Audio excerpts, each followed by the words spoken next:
Hi friends, Erin here with Daily Elevations. Thanks so much for tuning in. We are starting yet another week and a new month here in quarantine. We've got at least 2 more weeks to go in Massachusetts, and I know that at least for yoga classes, we're going to be continuing a lot of those yoga classes online so you can do them at home. So I don't know when or what that schedule will be when I actually get out into the world again, at least for my business. How are we doing? I know that I'm getting a little tired, really wanting a hug. And wanted to work on this week about really listening to our bodies deeply. So this is something that we're really not trained to do ever in our lives. It's always, the little kids when they start rubbing their eyes and starting to lean heavily on different furniture pieces that you're like, oh, you're tired, but after a while, we grow up, we still feel that tired, but we kind of learn to ignore it or to push it away. So I want to talk about listening to the physical things and physical needs of our body a little deeper as a way to integrate and to actually bring us better health and better connection to the present moment. But I even want to go deeper than that and talk about relating to the emotions that show up in our bodies. So first, think about how you feel when you're thirsty, when you're hungry, when you have to go to the bathroom, when your spine is longing for you to adjust your position, right? Do you get that at work sometimes? All of these things are often things that we ignore in order to do what our mind thinks is most important in that time. And it's really interesting the things that our mind decides is most important in a given moment. Because our bodies are kind of here representing what is present. And our bodies are the things that ultimately are determining whether we are healthy or not healthy. So what would it be like to actually go to the bathroom when you feel like you have to go without making yourself hold it for an extra period of time? What would it feel like to take a break, to move around, to stretch your body, to do some of these things between emails that you're writing?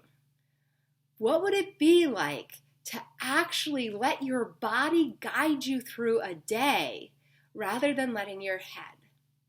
Because our head is not in the moment. Our head is always a few steps, a few feet, a few decades sometimes into the future. But our bodies are right here. And when we can start taking care of the right here, right now, it's really interesting how that future can actually change for the better. So there's another level of how our bodies are communicating to us. Besides those sensations of just physical experiences, we also have the sensations of emotions. And it's really interesting because there's been some yoga teachers who have asked, what comes first? Does the tension or the emotion in the body come first? And then a thought gets attached to that, and it's like looking for thoughts to attach to that? Do we all walk around with old traumas in our system, old belief patterns in our system that we're just looking to put thoughts on because it exists? And thoughts allow us to make sense of things? Or is our body totally neutral and then we have a thought and that generates a feeling sensation in our bodies?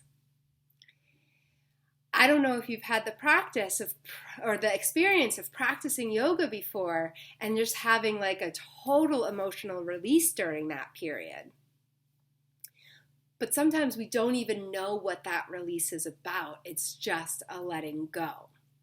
And what is really interesting, I have found with the body, is that sometimes there's not words for the things that it is carrying and the things that we are feeling.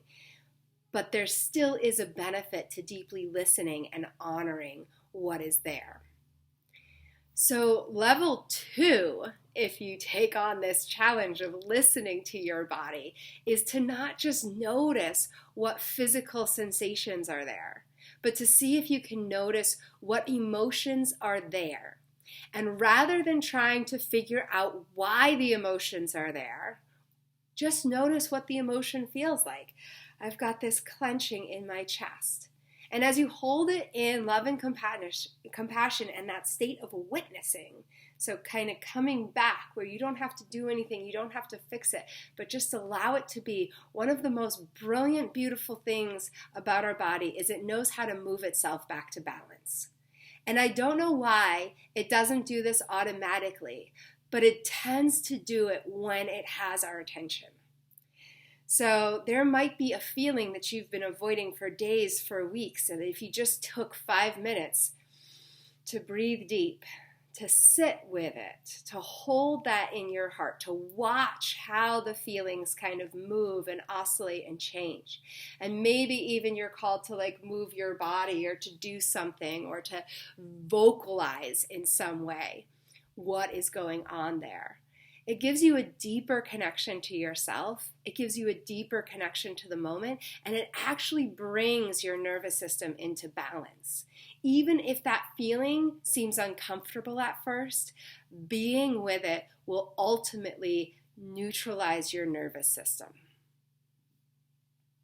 So, that is my little play for you today, to just listen more deeply, drop into the present, and notice all of that wisdom that your body's communicating and starting to really learn the language of sensation that it communicates with.